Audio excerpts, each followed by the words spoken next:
Dan pemirsa, untuk mengetahui kondisi terkini dari aksi demo yang terjadi di sejumlah wilayah di Indonesia, kami sudah terhubung dengan Faisal Rinaldi yang sudah ada di depan gedung DPR RI Jakarta dan juga Syamsul Ma'arif yang berada di Makassar, Sulawesi Selatan. Kita akan ke Jakarta terlebih dahulu. Faisal, bagaimana situasi di sana? Silakan. Ya baik, selamat siang Sita, Rehana dan juga pemirsa. Untuk situasi terkini di depan gedung DPR RI Senayan Jakarta, bahwa untuk saat ini aksi unjuk rasa atau aksi penyampaian pendapat yang dilakukan oleh serikat buruh atau serikat pekerja untuk saat ini kami informasikan sudah selesai, di mana memang aksi ini tadi sudah dimulai sejak pukul 10 hingga pukul 1 siang tadi. Dan untuk saat ini menurut pantauan kami di lokasi bahwa untuk ribuan buruh, ada sekitar 4.000 buruh yang tadi melakukan aksi penyampaian pendapat saat ini sudah mulai bubar untuk pulang ke rumahnya masing-masing. Dan untuk saat ini kami laporkan di Jalan Gatot Subroto atau tepatnya di depan gedung DPR RI Senayan Jakarta bahwa saat ini sudah sepi, namun untuk akses jalannya atau lalu lintasnya untuk saat ini masih ditutup. Untuk masyarakat yang hendak melalui Jalan Gatot Subroto atau tepatnya dari arah Semanggi menuju ke arah Selipi, bahwa saat ini kami informasikan bahwa memang belum bisa dilalui.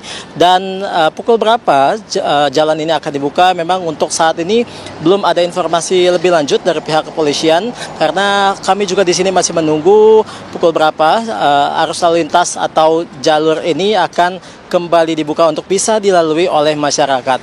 Nah, terkait dengan aksi hari ini, Rehana, bahwa untuk aksi unjuk rasa atau aksi penyampaian pendapat hari ini, serikat pekerja yang terdiri dari 74 serikat pekerja yang tergabung dari wilayah yang berbeda-beda dari Jabodetabek hingga Karawang menyampaikan setidaknya ada 6 tuntutan utama, di mana tuntutan difokuskan kepada para buruh menuntut pemerintah ataupun lebih tepatnya DPR RI untuk bisa menghapus sistem outsourcing. Kemudian juga para buruh dalam aksi hari ini juga menolak adanya upah rendah, dan juga ada sejumlah tuntutan lainnya seperti misalkan menuntut pemerintah untuk bisa menaikkan upah minimum nasional di tahun 2026 setidaknya 8,5 hingga 10,5%. Dan memang ada sejumlah tuntutan lainnya seperti misalkan para buruh ini menuntut DPR RI untuk bisa segera mengesahkan RUU Ketenagakerjaan tanpa Omnibus Law, kemudian juga menuntut DPR RI untuk segera bisa mengesahkan RUU Perampasan Aset, dan juga ada sejumlah tuntutan lainnya memang disampaikan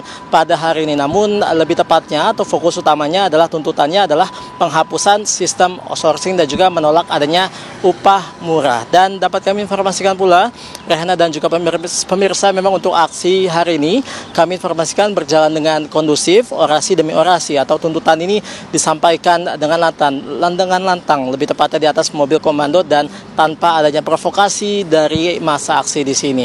Dan juga beberapa kali tadi Presiden dari Partai Buruh Said Iqbal tadi juga menyampaikan orasinya di atas mobil komando, dan juga sebagai perwakilan dari buruh ataupun rakyat menyampaikan kekecewaannya, lebih tepatnya kekecewaan terhadap DPR RI yang dinilai tidak peduli dengan kondisi rakyat untuk saat ini. Demikian Rehana, Sita, kami kembalikan ke Anda di studio.